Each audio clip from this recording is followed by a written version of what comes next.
Good evening, everybody. This is Jeff with Junior Hockey Advisor, but tonight it's Junior Hockey Live. Here with Mike Bloom. Bloomer, how you doing? I'm good, Jeff. How are things over there? Can't ask for a better day. Nothing better than having a May day, 37 degrees and drizzle rain for the last 3 days. It doesn't get better than this. It doesn't get better. Got 61 degrees and sunny here today, so. Wow, that's pretty good.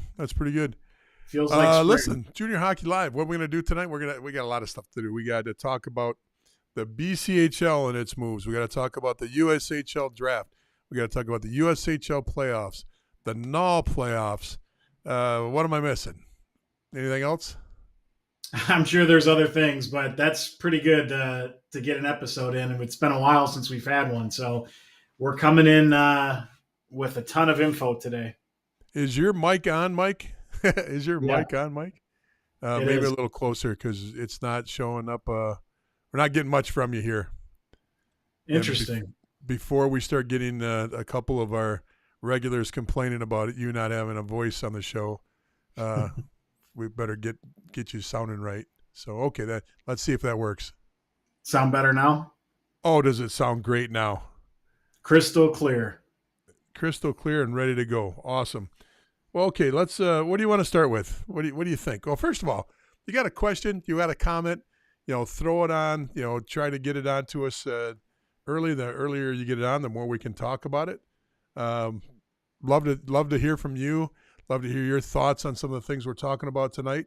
So, please join us. Tell us where you're from, who you are, and we'd love to have you on. Besides, it gives me somebody else to talk to besides Bloomer. And that's always fun. All right, let's start with the biggest news, I think.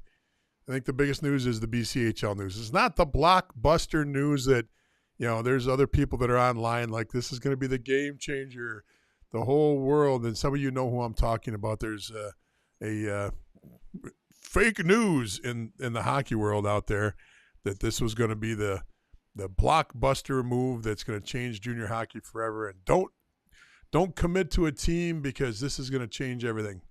Well, I don't know. Let's get into it. BCHL. What I wanted to do first is I wanted to run the BCHL piece if I can find it, and I think I've got it here. Let me get it up here. If I can find it, I will run it for you guys and let you guys be the judge of this.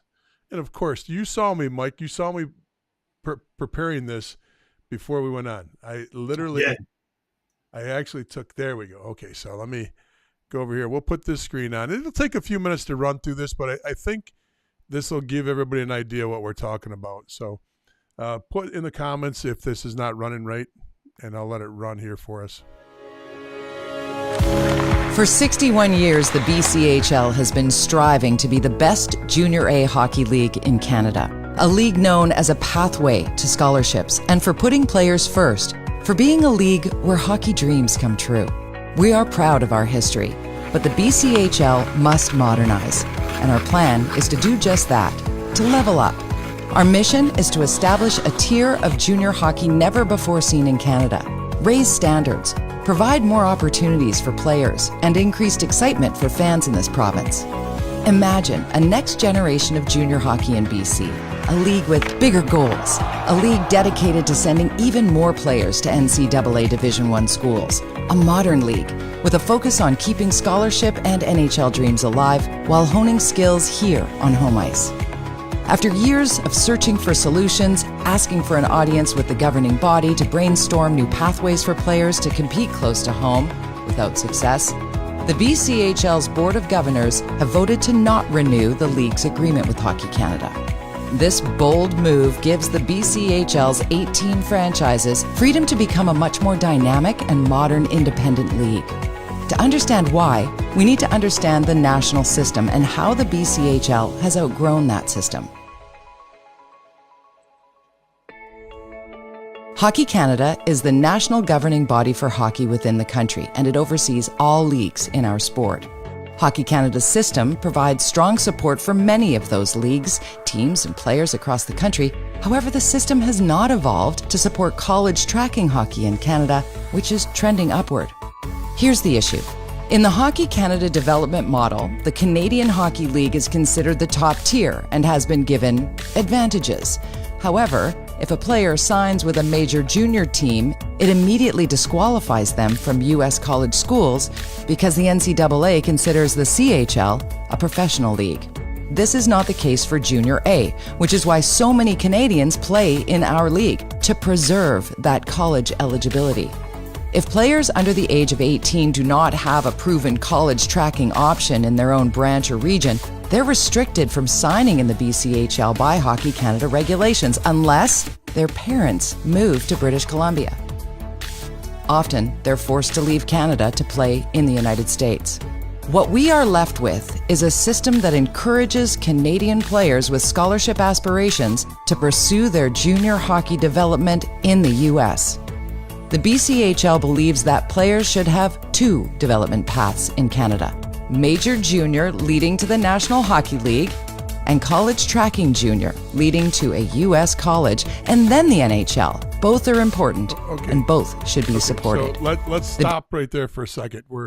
There's a little bit left. I want to watch the rest of this, but isn't this – I mean, I guess what they're saying here is they want to upgrade their level of players so that they've got more people that are going to the NHL from the BCHL?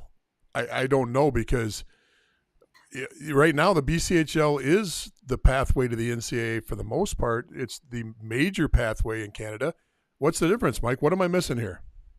I think the biggest difference that I can see is the fact that right now for Canadian kids, they have to live within British Columbia in order to play for the BCHL. With their new alignment, it doesn't matter where they live, they can go and play there because they're not restricted in any way.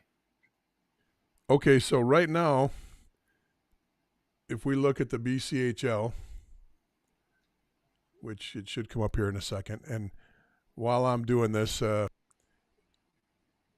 what I wanted to do is I just want to grab a team and grab a roster. Let's grab, let's go down here. Whoops, sorry.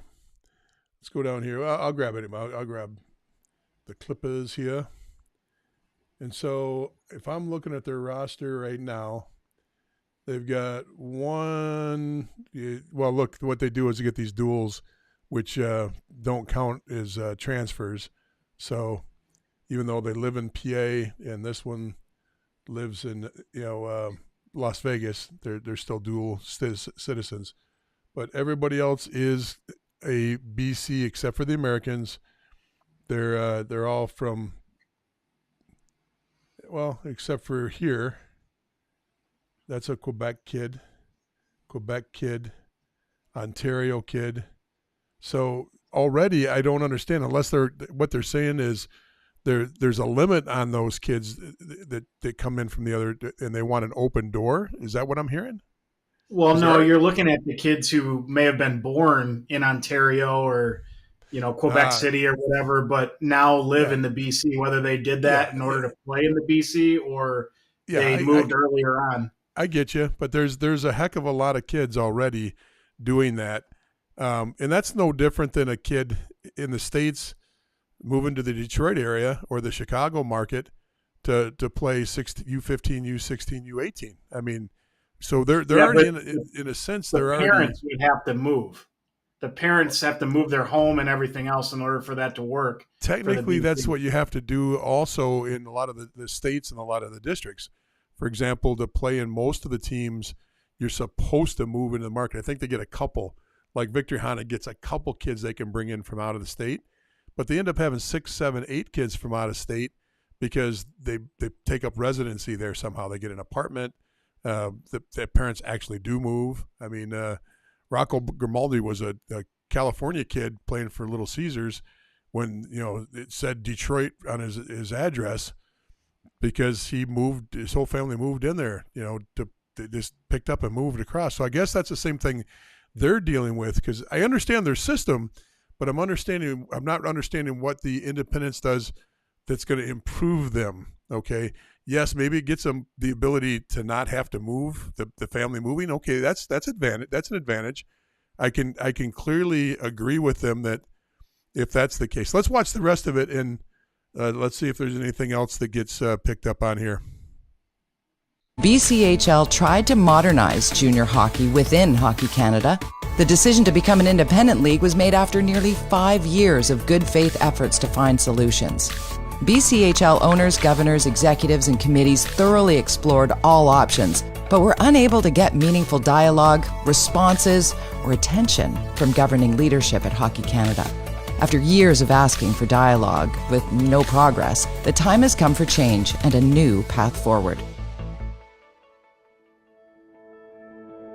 The BCHL is entering a new era, offering more opportunities to our players and communities under regulations that will grow college tracking hockey in Canada. More and more BCHL players are earning scholarships to NCAA Division I schools while playing in the league, as demonstrated by the league record 185 Okay, just these numbers are up here, and these are real numbers. I did verify this. I mean, it's always a snapshot, so you're always grabbing what, but they do have 188 NCAA Division I committed players. That's not unusual for them. 411 alumni players. That number's close to being right on or is spot on. I didn't see anything that stood out when I went and looked at that today. 97% of BC-born player athletes playing Division I hockey played in the BCHL. That makes sense so far, unless the kid jumps to the USHL, but it's hard to pull a kid from the BC when he's got the ability to play for the BCHL, And then the national champion Quinnipiac University had 14 BCHL alum. I'm surprised they didn't have more because they're known for pulling from that program, and that's an East Coast thing with Division I programs. We've talked about this before, where the BC they play 1 year, they go from prep to 1 year in the BC, and then back to the East Coast for schools like Harvard, Quinnipiac, BC, BU. You get that Providence. All those schools get a ton of BC kids. So none of the stats here there's nothing they played with here. Those are accurate across the board. You agree with that, Mike? Yeah. Committed players set this year. As part of the plan, the BCHL will host exciting new events, including a potential post-playoff tournament, the showcase event, our top prospects game, outdoor all-star event, and roadshow will continue to expand and grow to help increase valuable exposure. The player pool will increase, and the league will be able to recruit any player from out of province and the States, in addition to those outside of North America. And that being said, our priority remains to develop BC athletes, and minimum roster rules will not change. Okay, so that's a big statement there. Minimum roster rules won't change. So if minimum roster rules aren't going to change and they're going to keep their rosters set the same way, I mean, this is a BC league first and foremost. They're not going to change everything overnight and all of a sudden make this where there's only a third of the kids from the BC, their fan base would turn on them. So what am I missing here? I mean, I get it. Independence, I like that part of it. The fact that they're not under Hockey Canada, we've seen a big surge towards all that in the United States with the EHL, with the USPHL, with the NCDC. So moving away from the major organizations is not it's already a kind of tried and true is a method to have more independence on your league. I don't necessarily agree with it, but I get it. Putting more events in, I get it. But if their roster minimums are going to stay the same for the Americans coming in and the out of province coming in, what's really changing? I don't know if when they said roster minimums, they were speaking on their import rules, or if they just meant, I don't know what their minimums are. If it's like 23, 25 players, that would remain the same, Okay. Yeah. I see what you're saying, that they're not going to add, they're not going to have 40 kids as a right, part of their roster. Right. Okay. Maybe that sounds good. Anybody out there have any questions on this, or comments? Because this is new territory. I want to say it's new territory. I think everybody's seen this coming, but now it's official. There's about a minute left. Let's go through in here. The less than a minute left. Let's just let it finish off, then we can chat about it a little bit more. Parents and families can rest assured that the standards of excellence in their day-to-day hockey experiences will only improve in the new era of the BCHL. With a track record in Canada of sending the most players to NCAA Division I programs, the BCHL has already established itself as a premier college tracking junior league, but we have bigger aspirations for players and our league. Imagine an independent and inclusive BCHL with young players from our great province across Canada and around the world. A league built on speed, skill, and player safety. A league where all players see a path to NCAA hockey. The BCHL, the home of modern hockey. Okay, so I think we just may have hit on part of it. And, we won't spend all night on this because I know we got other topics to go on. They just said worldwide recruiting right there. I don't know if you picked that up. So instead of having just the rest of the provinces, which they already get, it's just a matter of how they get them. They already have an allotment of kids that play up there from the States. Now, if they open this up to the kids from out, from the European markets, that changes things. That does change things, and it'll be interesting to see where that affects things most. Is that because the BCHL would now be competing with the USHL, does the USHL take a hit, or do the European teams take a hit, or is it equal distribution of everybody taking a hit because the pie is getting sliced with the BCHL taking a piece too? So that'll be interesting. Yeah, because I think some of the better players, let's say from Ontario, in many cases, if they want to go the NCAA route, they come into the USHL. This is like creating a different pathway. So if those kids didn't want to completely uproot, their family to have to move there and establish residency and, do all that stuff, all those hoops that you're going to have to jump through in order to play there, they just go to the USHL and they bill it somewhere, and it's just a cleaner process. I think this is them trying to compete with the USHL. Well, it most certainly is exactly that. So I don't think from an American perspective, just purely looking at it from an American hockey player first, I don't think this changes much for an American hockey player. We already got an allotment of players up there. Unless they change the minimums and allow more Americans up to play there, I don't foresee much of a change at all. In fact, what I could see is if the European market opens up and there's 3, 4, 5 players from Europe that are allowed on the rosters now too, is a separate category, or does it fall under imports? Usually what they do is they have a separate category for U.S. and then imports on most junior leagues. That's, they kind of break it down separately. Now, if they do this, I mean, it could actually cost, some American players some opportunities, which would press them back into the USHL or the North American Hockey League. Now, I know for a fact that a lot of the general managers in the USHL, once a player decides to go to the BCHL route first, if they get trimmed or cut or it doesn't work out, the USHL a lot of times snubs them. They go, nope, we're full. We're ready to go on our own direction. And it's been that way. You can talk to some of the guys that have been around in the league a few years. I'm not saying they're all like that, but there's quite a few guys that look at it like that. They're very competitive with that league already. The USHL's been kicking butt now for 4, 5, 6 years, and it really has left every other league in the dust.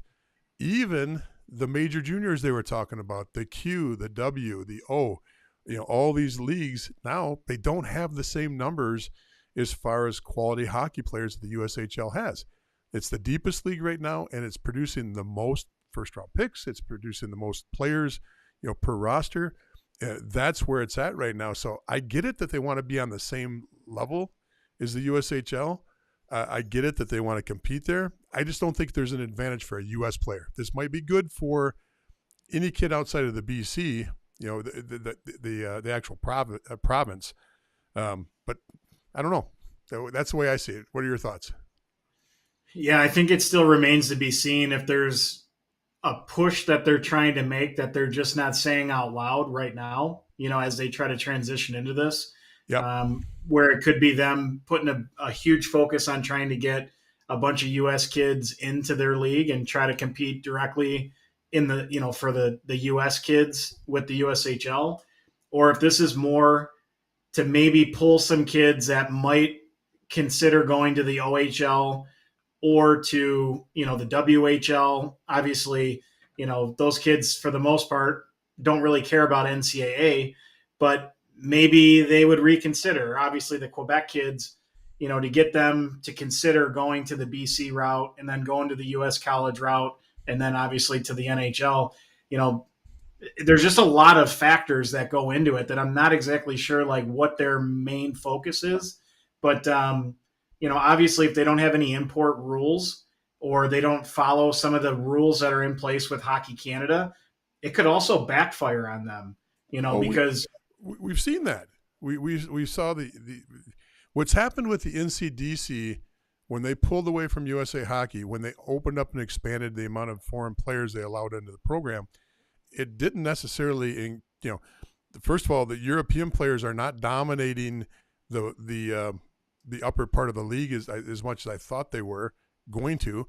The other part of it is their numbers have stayed exactly the same as far as the output. I thought at first when they first did, I thought the NCDC when they were getting 8 or 9 or 10 kids a year, these are fresh commits during the season. Obviously there's kids that already had their commit that come in and play on those teams too. But I thought it was going to be a slow surge and they'd simmer and grow a little bit from there. But now we're talking, 5, 6 years in, 7 years in, we're still seeing the same numbers from the NCDC across the board. So their innovation, we got to go independent. It's going to be better. USA Hockey is thwarting us because they've got their tier 1 choice. They've got their tier 2 choice. We don't have our space. We're going to do our own thing. Get it. Okay. Once again, don't agree with it, but I get it. The next thing they did was they said, we're going to open up the European markets and we're going to take more European players than other programs. Okay. They did it. And I'm not seeing them, break any barriers here to grow their league. Now, you could argue that that's a newer league. The BC is much more established. You could argue that the BC's already got a better level of players, and and there's so many good positives that the BC has that we're not comparing apples and oranges. I get that, but we have seen a major junior league try this already, and I would say that if I was going to grade that move, what do you think? C plus? That's where I'd put it at. I would not give it an A or a B. Because it didn't succeed in anything that the league that the precursor league to this, which was the EJHL, was doing already, and they did it better. So this BC model, I don't know where the improvement's going to be. Okay, maybe you market it better. Maybe you got these road shows they're talking about. Maybe there's a lot of things like that going on. But besides that, bringing a few European players in there, I don't know. I just my thought pattern of not being connected to Hockey Canada was more along the lines of if you're playing for a BC team, and let's just say after Christmas, all of a sudden a USHL team or a NAHL team wants to basically take that player and then roster them on their roster, and they can finish out the season, maybe give them a playoff bump, for their own team. Typically, you'd have to pay for that player. If it's a Canadian player, you're going to have to pay $4,000 if that player is going to come and play in the North American League. Well, that money actually goes to Hockey Canada. Yeah. So if they're not connected with Hockey Canada, is there even money involved, or how does that work? There's still some unknown when it comes to those scenarios, but that's one that could backfire with them not being connected to Hockey Canada, because I'm sure Hockey Canada would be like, hey, you're on your own when it comes to that type of stuff. If you're going to, remove yourself from our umbrella. Yeah, and the other part of it too is that the BC had a chance to prove themselves every year in the Centennial Cup, which is the Canadian. All the CJHL teams would play. They'd send their best representative to the playoffs. They do their individual playoffs for the leagues. That all their champions would go and play in this, Champions of Champions tournament.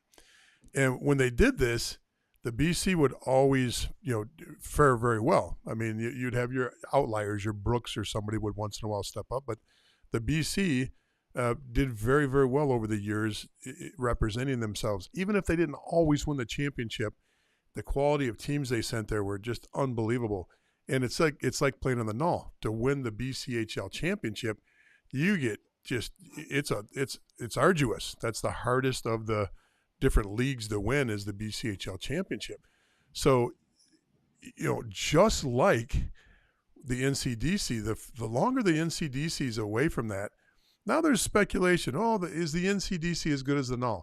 Only people who say that are the new people that are growing up in the sport now, and they just see a brand over here and they see a brand over there.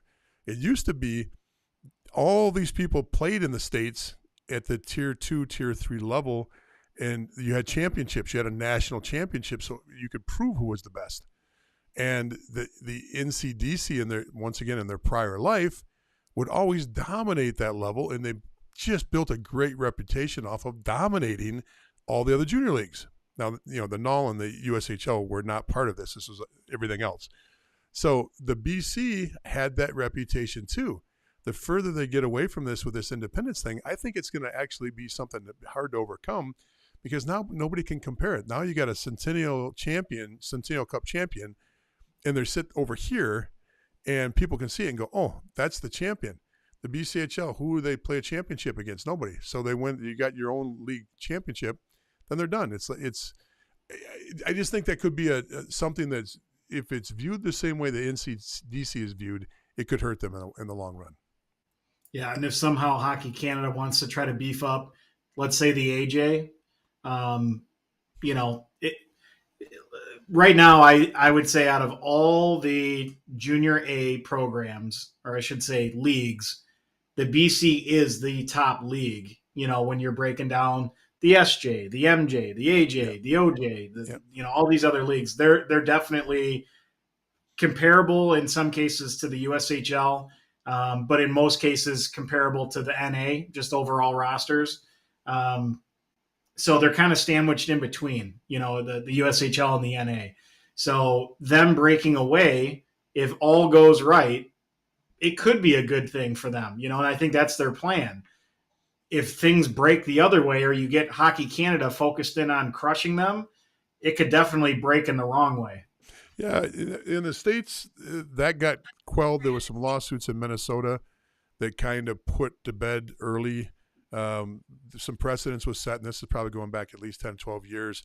A player wanted to play AAU, and he wanted to be still eligible for USA Hockey. And USA Hockey blackballed anybody that was not in the USA Hockey system.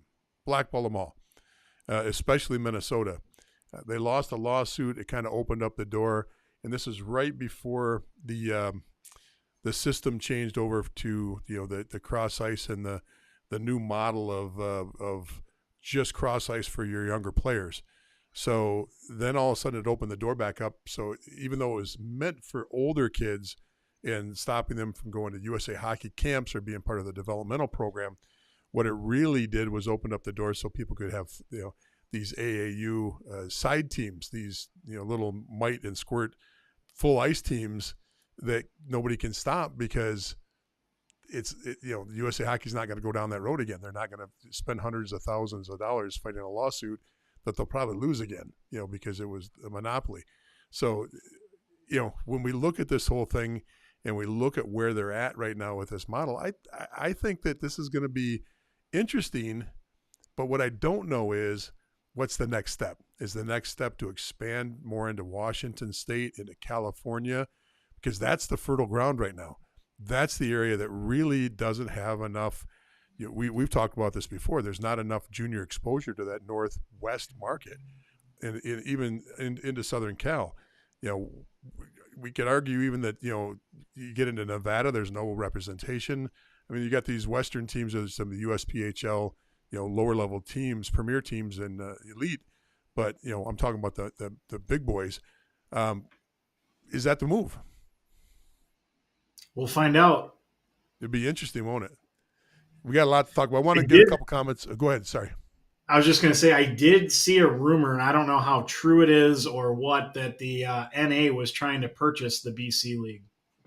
Interesting. I don't know that. I don't know. Would that be a good move? I have no idea.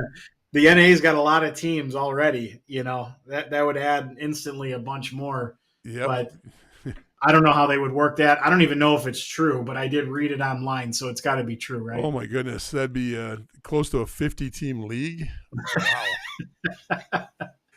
Wow. They'd be playing every weekend. But I tell you what, maybe they do that with the intent. If they did that, I would do it with the intent that the league has got to go back down to 45 after you make the merger. You take the synergy of both leagues and then you try to weed out the fat. So maybe if they got with the BC included, that would be an unbelievable league, and it would solve a lot of problems with players feeling they got to, there is this stigma for 50% of the prep players that are committed, 50% of the prep players committed go to the BC. Okay, that's a high number, and that's a provable stat. You can look it up on EP yourself if you want. Not you, Mike, but anybody that's listening. So that'd be interesting. Okay, we got things that I want to jump on here and make sure. So Miles asked the question, not overly relevant to the topic, but is it a bad choice for an 06 goalie to play with a great BCHL team as a practice goalie for one season? What are your thoughts, Mike? So you got one of the better teams in the BC says, hey, look, we like you. Remember next year the graduating class is 03s. That'll be your last year in juniors. So you got a kid that's got 04, 05, and 06. He's got 3 years of eligibility if he goes up and just plays as a practice player. What are your thoughts on that? I would not do that. I would play for a team where you got the pressure to try to win games and you're in the net, hopefully as the number one, getting 80-20, or even 60-40. And, you're basically battling in the heat of the game with your team, not just going out there and practicing. I would agree with you on this, Mike, which is rare, but we'll do it anyway. Miles, I would look at it from a little bit different angle. Many times when you got a young player and they look at an opportunity to play in the BC, the USHL, the NAHL, NCDC, all these teams that are out there that carry 3 goalies, one gets most of the time. Maybe it's a 50-50 with 1-2. Third is non-existent. And you think, oh boy, if I just hang in there, maybe I'll get my shot this year. I can tell you right now, an 06 playing in the BCHL, going from practice goalie to starter or going to even to a large contributing number 2 position would be extremely rare. And I think that's the delusion that most people you have to fight is thinking, okay, that's my foot in the door and this is going to expand. By the end of the year, we can prove ourselves, and the family looks at it that way. If you're not looking at it that way, maybe it's not a bad opportunity. And it also depends, what are your options? Are your options a good, solid program to play in where, like Mike's saying, you can get games? I mean, if I was living in the middle of, New Brunswick and this opportunity came up, maybe it's a little different for me where I'd jump on it. Free ice, free training, free billeting, all those things. If that's true, maybe. But if you're not in New Brunswick or you're not in the middle of Arkansas where there is no place to play, probably playing youth hockey and building up from there where you get a really competitive league you're playing in is a much stronger process. So thanks for the question, Miles. Other comments are coming in, but none are related to what we're chatting about right now. So we'll keep rolling on to the next topic. The next topic, let's talk about the NAHL. Let's talk about where they're at. Let's talk about their just unbelievable Robertson Cup that's going on right now. I'm thrilled to death that it's been exciting as a fan. Disappointed, you and I, because of our attachment to one team, but boy, we talked about it when we're one team. We try to stay unbiased, but our little bias, a little pull once in a while is Lone Star Brahmas. We're both involved with the program. We knew going into this series it was going to be a tough series. We knew going into this it was probably going to go 4 or 5 games. We knew it was going to be as tight as possible, and we knew it was going to be exciting. Did we get everything that we expected out of this series, except for our personal outcome we wanted? Yeah, I mean, aside from which team is advancing, although you did pick the winner of it, but I think it was even tighter than we expected. the fact that how many overtimes did we end up going in counting 6. having 4 overtimes in the first game? 6 I mean, overtimes total. that's incredible. So I think out of the 5 games, was it 3 out of the 5 went to overtime? Yeah, and the other games were a 2-0 win by Lone Star and a 1-0 clinching game by Shreveport. I mean, we're not talking – none of these games – it was exactly what we thought these two teams were going to bring to the table, and they did. And if you got a chance to watch that last game, what was unbelievable is this is Game 5. Now, playoff hockey is tough at any level. A 5-game series in the NAHL in the South is extremely tough. These guys were banging and playing and clutching and grabbing for every single piece of ice. Now, it wasn't like the old Norris. There was not a bunch of holding going on. I didn't mean it that way. But they were fighting for every inch of ice. And you thought that Game 5 was like a Game 1. And the energy level, just the feel in the arena, it was unbelievable. I really, really enjoyed the series. Yeah, the thing that was so different compared to some of the other series we watched or even the USHL is there was absolutely no room on the ice because both teams kept such a close gap to their opponent that anytime somebody had the puck, you had a guy defending you in your face and you had a back checking or support player on your back.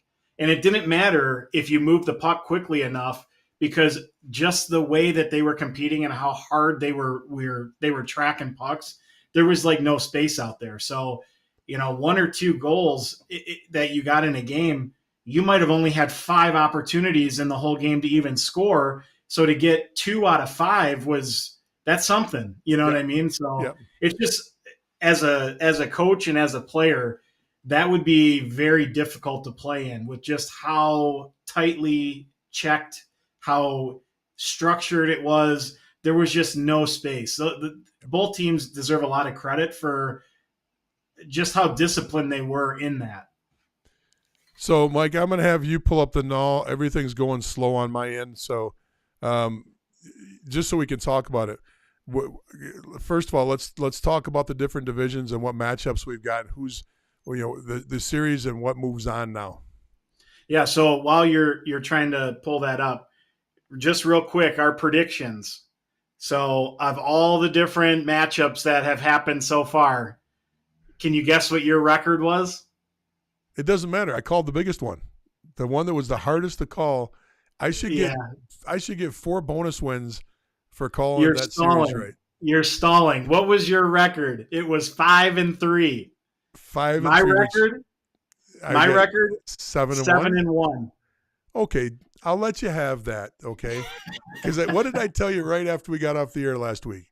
I said I had to go counter to you to add more spice. I had to pick some teams to make sure that everybody felt like we weren't both homers picking the same thing all the time. So I took the bullet for this. I took a bullet and picked some teams just because I wanted to make sure it was good entertainment. Okay. I didn't take the number 1 seat in all of my matchups to make it 7-1. How many number 1 seeds did you take? Well, I mean, there's only one number 1 seed in each of the different matchups. Yeah, you still have to go 2 through 3 and things like that. Yeah. So how many of the favorites did you take in each matchup? Let's see. 1, 2, 3. 3 out of the. You only took 3 favorites out of the what were 8 series? I believe so. Maybe 4. Yeah. Then you deserve it. You're the king of the NAHL playoffs. I'll give you that. Thank you. That's all we need. Let's end the show. That's all we need. You just got to stop right there, huh? So anyway, the matchup that yeah, we can be cheesy. Yeah, so obviously Austin made it through. Actually, something to call out here, out of all of the matchups that happened in the NAHL, every single one except for Lone Star and Shreveport was a sweep. I've never seen that before. Yeah, I wasn't expecting that. Yeah. So, I mean, all these teams made it through their matchup pretty easy. which we've talked about even when we went through these different matchups, that, the South Division usually beats the crap out of each other. And, even though they're the best division, sometimes they kind of wear themselves out and don't have a shot at the end. Outside of Shreveport, everybody kind of had it easy, and they've had time to take a break and reset and everything before the next matchup started. So, nobody's really at the advantage until you get to the Oklahoma and So let's just go Shreveport. division by division. Which two teams came out of the division, and let's do a reset here. Okay. So in the Central, are you able to pull it up on your end? Because No, I I still got a spinny wheel over on that computer screen, so I'm I don't surprised know that if we're I actually. can on my end. But the NAHL's been that way all day long. Their website, I've been getting on every other league website, and it's been slow. Yeah. Well, we can talk through it, but in the in the first division that we typically cover, Austin's going to face off against St. Cloud. So I'm getting the spinny wheel too. So their site must be delayed. So Austin, for me, we've talked about Austin throughout this whole year. We actually did a couple episodes where we highlighted a couple of their players. Actually, the two guys we talked about, I think on our first or second podcast that we had back at the very beginning of this year, both of the kids got drafted into the USHL It sure did. today. So, we were on to them pretty early with, just how well they were playing. And again, that was real early in the season that we were going through that. So I picked St. Cloud. I have some ties to that program with some of the kids that I've coached. Their goaltender, Ethan Dahlmeyer, he was also drafted into the USHL today. He is a difference maker for their team. And, we talked about it in our last episode. Just St. Cloud is a different team once they've acquired some players closer to the trade deadline, and they play a little bit more of a structured game, and the pieces are just starting to fit. So I could definitely see them winning, but I'm not going to go against Austin. I think with Morrissey and Goffredo and, just some of the players we've talked about in the past, they're just too deep for me to think that they're going to lose this series. So I'm going to stick with Austin. Okay. Now you got to make a pick. Yeah. What are you thinking? I'm going Austin too. I'm just going to copy you so I can get a good record. No, I can't do that because now that I'm down 2 games in this whole thing, I got to pick against you. No. You got to pick with who you think's going to win, so that there's not going to be the same matchups that we're picking every single team the same. And if there is, then maybe we both know what we're doing. I say Austin in 4. Okay. And it's a 5-game series, so in 3. You're saying 3? It's going to be a sweep again? Oh, you're saying Austin in 4 games? They're Yeah, in 4 games. Got it. That's how people would normally say it. I don't know how you do it in your household. But we don't talk hockey over here. Since you're still using an AOL dial-up system in your house. Yeah. All right. So the next matchup would be Wisconsin versus Minnesota. You want to go first, so that way I don't pick your team? Boy, oh boy. I learned I took my welts on calling these 2 teams last time.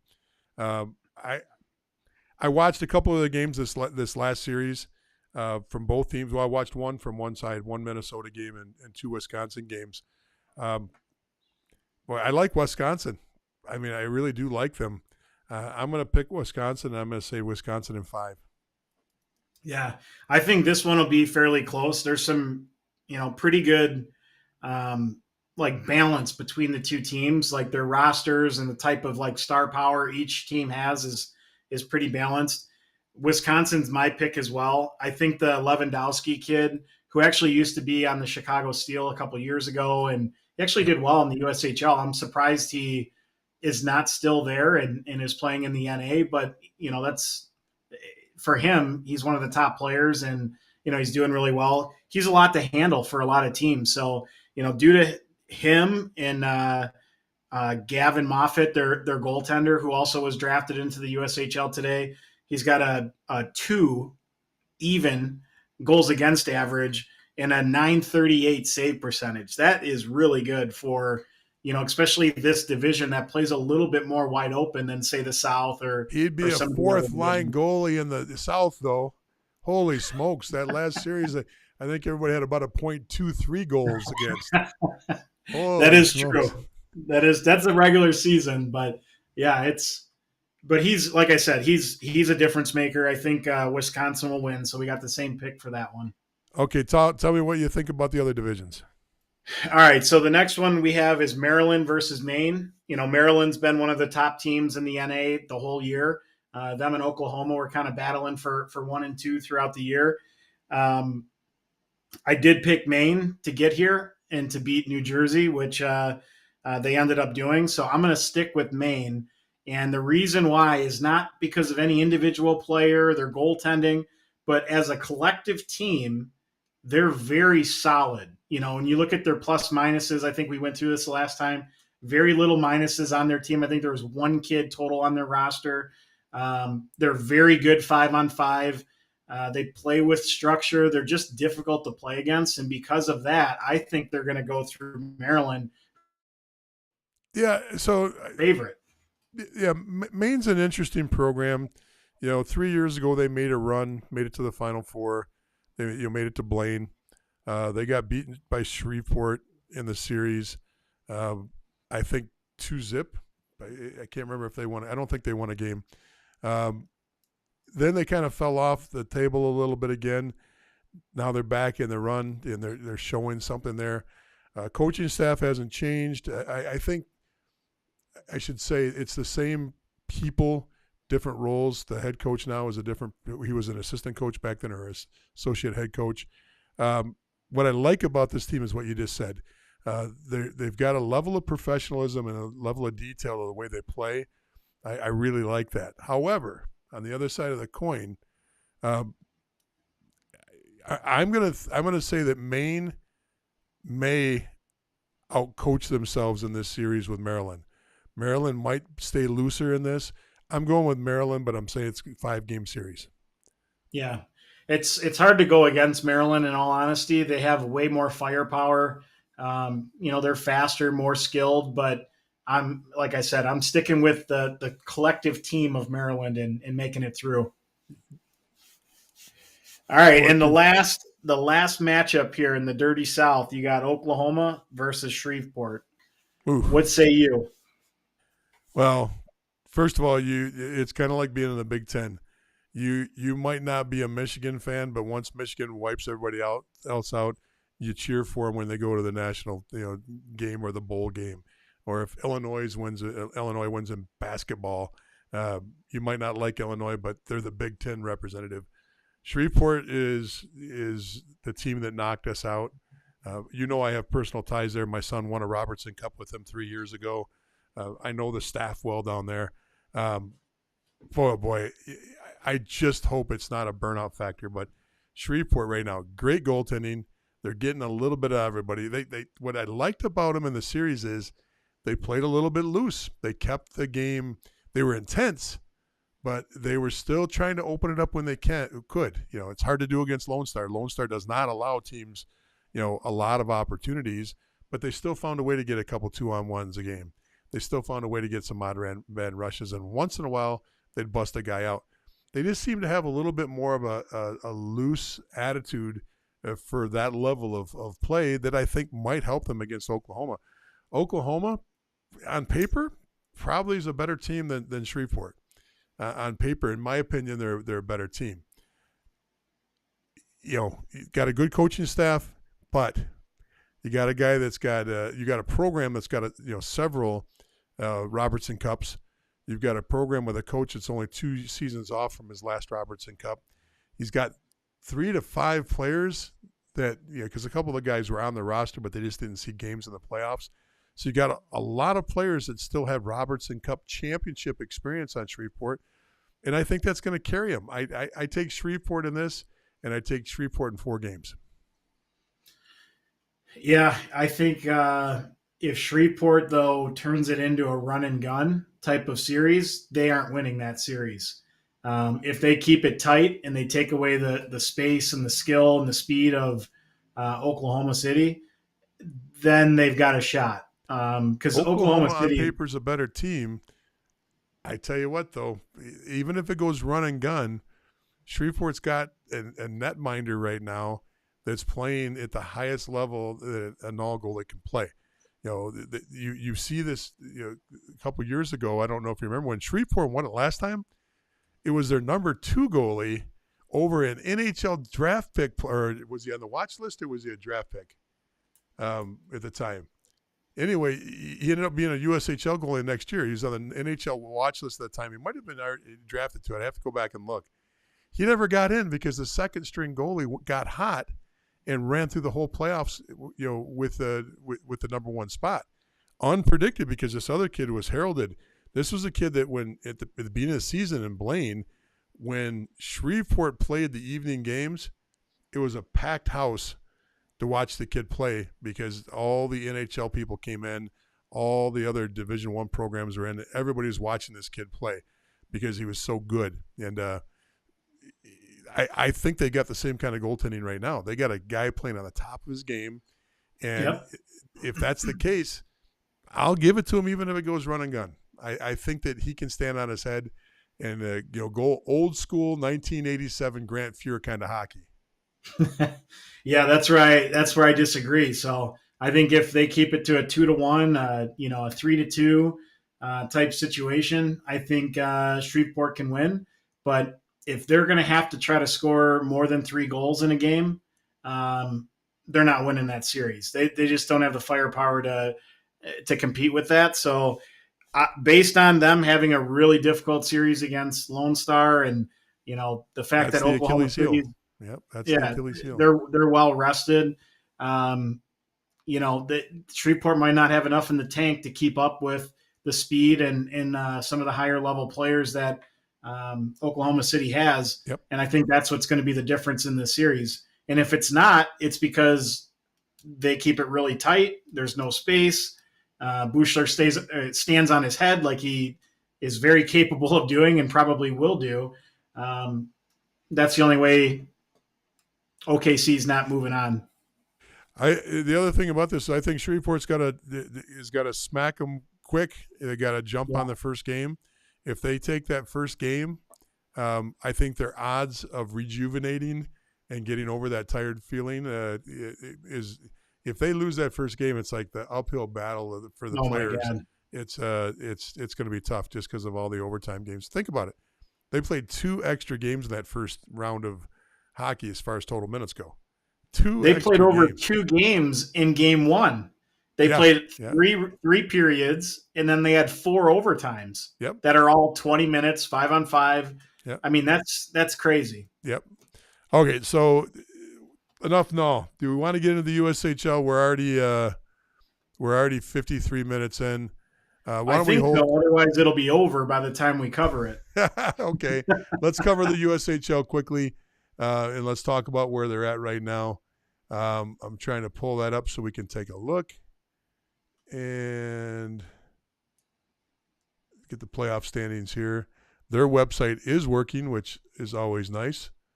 So, but I don't like about this is they don't break it down and show you round by round. They just give you the overall.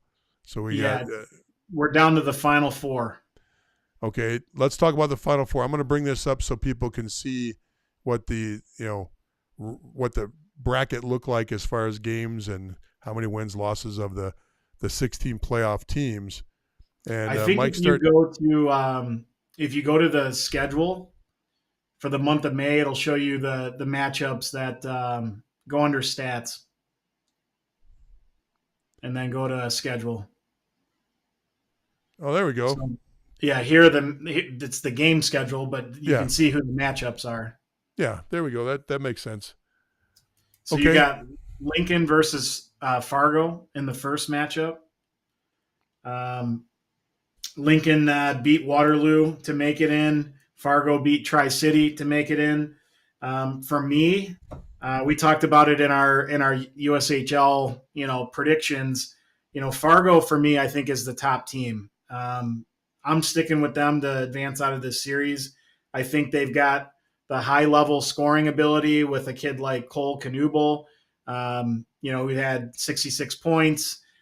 But the thing that I think that separates them is the USHL is not always the most physical league, especially when you compare them to, say, the NAHL or whatnot. But Fargo has players on their team that have sandpaper in their game. They finish checks. They're willing to fight. I don't think there's going to be any fights in the playoffs, but if there were, they'd be ready to go. And because of that little extra grit factor, I think it's use that word. Come on, everybody use that word. Housewives use that word now. You get all the woke people even using grit now. Come on, got to get. What do you want to call it? What do you want to call it? Toughness, thick skin. Not politically correct, but ballsy. Anything but grit. I mean, come on. Now you see grit in like house cleaning commercials where you got the little housewife running around going, "Oh, my grit." Come on. I'm so over that word. So over that word. All right. I didn't know you had a trigger word, but now we do. I'm triggered. That's right. I'm triggered. What a snowflake. So I think, their goaltending with Moranov, who has been one of the top goalies all year. He's on like the NHL scouting list and all this, this other stuff. 2.36 goals against with a .917 save percentage. I think that Fargo's taken this series. But I agree with you on Fargo. Let's move down to the next series. Next one, you got Youngstown facing off against the Chicago Steel. Obviously, I'm going to stick with the Chicago Steel. They are loaded. They made it this far. They beat Dubuque, and they didn't even have Max Celebrini on their team, who was playing in the U18 World Championship, World Juniors, whatever it's called. So now they'll get him back, who's only the leading scorer in the USHL and 86 point getter in 60 games. Yeah. To go along with 3 other guys on their roster that have 70 plus points. So, for me, they're gonna have no issue moving on in this series. So I agree with you. You look at the 2 teams on the top, though. I shouldn't say I agree with you. I hear what you're saying. That's a real respectable pick. I think that Youngstown is the up and comer. They're the sleeper. This is a team that was on the basement. If we just go back and look at last year, and let's go back to 21-22, and middle of the road. You go back the year before that, 19-20. I know I'm jumping around a little bit here, but where are they at? Where are they at? There they are, down at the bottom. Not quite at the bottom, but this is a team that's been kind of for a few years now. And I think they got energy there. The coaching staff has got energy. We know the general manager. He's got energy. They've got a different feel there. They're bringing in a different style of player. I'm going to say that you're right on who's going to win this, but I say it's going to be just a bloodbath. I think it's going to not fights, but just good hockey. And I think that Youngstown's going to lose this in a heartbreaker. I think it's going to be that close. What's that? Yeah, I thought you were going with Youngstown. No, I'm not going with Youngstown, but I think they're gonna make it that kind of a series where it's gonna be darn close. Well, yeah, I mean they have Whitelaw on their team, who is going to be a highly drafted player in not this coming draft, or maybe he is this coming draft. Either way, he's a potential first rounder in either this year or next year. He's really good. Their goaltender, Jacob Fowler, another, one of the top goalies in the league. When you get to the Final Four, all these teams are really good. They've got really good players, but the top end talent that the Steel have, I mean, it's unbelievable. The only way the Steel lose, and this is what I said when we did our preview show, was if Youngstown is able to play with more grit than Chicago. Okay, the show's over. That's it. Let's call it a night. Grit. All right, pick your other team from the other division, and we'll wrap it up on that. That's it. We're down to the Final Four.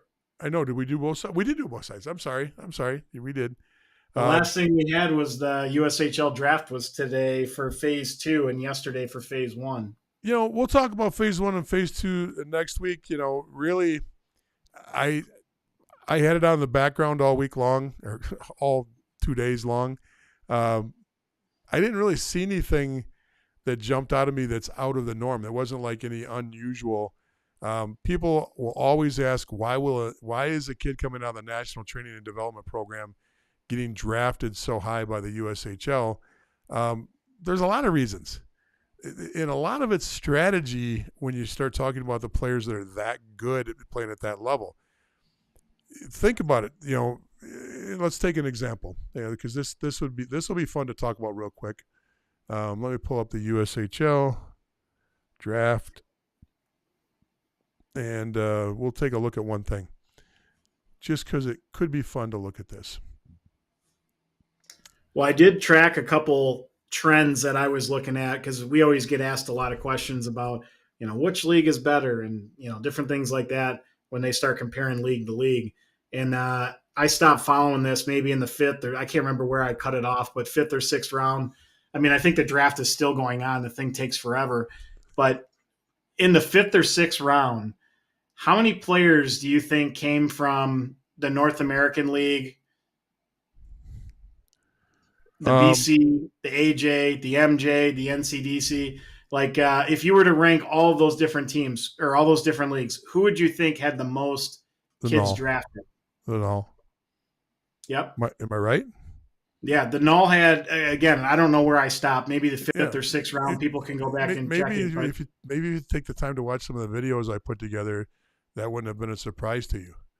The NAHL's the biggest. It's not a surprise to me. How many times you get asked the question on the side column that says, what's better, the NCDC or the NAHL? What's better, the BC League or the NAHL? Yeah, it's overwhelming. You got 45-50% of the league comes from the NAHL. The players move from there, and there's a lot of movement back and forth there. Not a lot is keeping in perspective. It's not like the USHL sends 10 guys down to the NAHL and pulls 10 other guys up from the NAHL. But there is a two-way street there, and there's also a lot of players that are drafted from that league, much more than anywhere else. But if you go through the first 5 to 6 rounds, 17 guys from the NAHL, 0 from the NCDC, 7 from the BC League, 3 from the AJ, 3 from the MJ, and 1 from the SJ. Yep. Now you're preaching to the choir there. I fully agree with you. Let's take a look at Beckett Hendrickson. He was the 3rd overall pick. I'm going to go over here and see if the draft board has already got him up on the USHL draft up. I did not check Elite Prospects, but if Elite Prospects has got the phase 2 draft up, it'll make life much easier for us to look at all this. And they do. So let's go down and grab Beckett Hendrickson. Beckett plays on the National Development Program, and he was drafted by Sioux Falls. And there's a few players in there like that. Now, what I want to do is just look at his overall stats for the year. He's a 16-point guy in half their games. Overall, 52 games, 34 points. So on that team, if we look at that team, 34 points on this team puts you at, where is he at on here? Why doesn't it Beckett Hendrickson? He's top 10. Where's he at? For his team, he's number 9. Which one did you pull up? Oh, you pulled up okay, I was on the second one down. So there he is. He's number 9. That's exactly the type of kid that might stick around for another year. Why? If he sticks around for another year, guess who goes away? Will Smith goes away. Gabe Pearl goes away. He's not competing against those guys. He's a year older. He's got all that National Training and Development Program experience on the belt. Sticks around in the league for one more year. It might open up the door for him to get a better look for his ability to move on to the NHL. This is a chess match here and strategy. What any team that's doing the drafting is looking over here, and he's ranked 64, but look at all the names that he's competing against on his own team. he's got 5 or 6 guys ahead of him on his own team that are higher than him. So even though he's 64, maybe he moves up to 40, maybe he moves up to 30, maybe he moves up to the top 20 if he sticks around for another year. So I think this is a move that you do when you're trying to separate yourself. He's considered a second or third liner right now. Okay. He goes and plays one more year. He's going to be a first line player. He's going to get first line experience. He's going to get that first line points total. So I think he goes from, if he stays and does do this and he goes with that draft, I think he goes from a 30-point guy to a 50-point guy to a 60-point guy, just off the fact that he's going to be much more mature, older, and will be able to play and actually shine a little bit more than being on a team just full of draft picks already. You might play with 2 or 3 draft picks if you go on another team. You're not playing against 8 or 10 or 12 like you do with the National Development Program. Do we need to even discuss it anymore? Did I just hit it out of the park with that? Well, I kind of look at it a little bit differently. Of course you do. I don't think he's leaving the program. He can't return to the program. Fully understand that, but he could go and play. He's going to the University of Minnesota, and Exactly. if they don't have a scholarship ready for him, and they think he needs another year, or they're backed up a little bit, that could be the practical answer too. However, if you got a guy that's a top 60 or right around the top 60, projected NHL draft player, and you say, hey, look, we don't have a spot for you this year, and we know you're coming out of the National Development Program. Do you think that really is going to go very well with whoever's advising him, his advisor, which is an agent, which is a powerful agency? I'm not sure who he's dealing with because it doesn't list his agent on here, but that conversation isn't going to fly. If he wants to play, Division I college hockey next year, damn well he's got an opportunity to play anywhere he wants to, because of what program he's coming out of and how successful he's been. He's a great hockey player. I'm just using him as an example of why some of these kids might, decide to separate themselves. Instead of going in as a freshman, he might even be looking at that Minnesota roster. Maybe it's his decision that he goes, man, there's, it's a top-heavy, talented team, because that Minnesota team does return a lot of talent. Maybe he says, hey, look, if I go one more year, I come in bigger and stronger, and I'm the man quicker if I just wait one more year here. And why waste a year of eligibility if you're going to be, a situation where you're not the man? That I'm just giving you one option that it could be. That's been a very, very controversial topic with these guys in the past. Why are you using that draft pick? Well, I think that your USHL teams that draft these top national development players, that's what they're hoping, that these kids want to separate themselves from the rest of the guys. They want to get a little bit bigger and stronger and play one more year. Yep, that's one way. Yep. Okay. At least my way was a little bit more enticing than, there's no room. That doesn't make for good live streaming. Yeah. Well, that's what happens when things are backed up and you're not quite ready, or the team doesn't think you're quite ready to make it in. You can't go back to the U.S. development program, and if you're not yet ready for college, you play an additional year in the USHL, but you have to go to one of the other teams. Yeah, since he's a Minnesota kid, he's probably stuck to Minnesota, probably because of tradition and the fact that he wants to play there. But the reality is, with any other kid coming out of the National Development Program, if they wanted to go play D1 the next year, they're going to play D1 because there'd be tons of teams that want to play.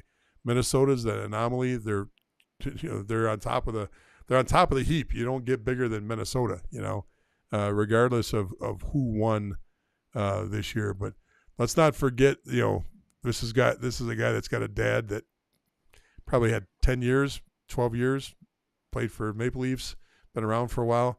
He's probably got a good idea where the path is going to go. I mean, the whole family is, they're chock full of pro players, in their past, good hockey players. So, we'll see. Yeah, if you look at the class he'd be going in with, there's probably a top 1 or 2 overall NHL draft pick next year in his class. Yeah, so you let those guys get their one and done, because you're going to see a lot of those guys that are going to go in the first round. They'll play 1 year of Division I college hockey, then they'll move on. So, all right. If even that. Yeah, that's true. All right. We've had enough talk tonight. You got everything out of your system now? Did we cover enough to make up for not being on last week? Yeah, I think so. I think we're in good shape. Good. Congratulations once again on being a better picker of teams than me. But I'll still take honor in picking the hardest one of the series and picking it right and calling it a 5-game series. Let's not forget that. Yeah. I'll never go against our guys, so I'll always get that one wrong if we end up losing it. Yeah, see, but that's the difference in being an unbiased person by nature and being somebody that can't be objective. So just loyalty, that's all. I told you I'm loyal. I just as a fan, I took my hat off as a worker and put my hat on as a fan. So, all right, listen, good for everybody that stuck around. I know we started out with a large audience, and then we started getting a little bit. We lost a few people, but that's okay. It's hard to stay on for an hour and a half. Is there NHL games on tonight? Do you know? I didn't even look. I would assume. I'm sure every night they should have at least 1 or 2 moving forward. Yeah, good hockey going on there too. So, all right, make sure you check in with us next Monday night. Junior Hockey Advisor. We did not want to go up against that Shreveport Lone Star game this last week. That's why we did not broadcast. Make sure you go on to Junior Hockey Live YouTube, like and follow there. You can go on to Junior Hockey Advisor, and you can like and follow that YouTube page too. The YouTube pages are where it's at.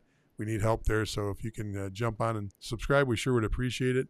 And we'll see you next week. Thanks, Mike. We did a great job tonight. Take care, everyone.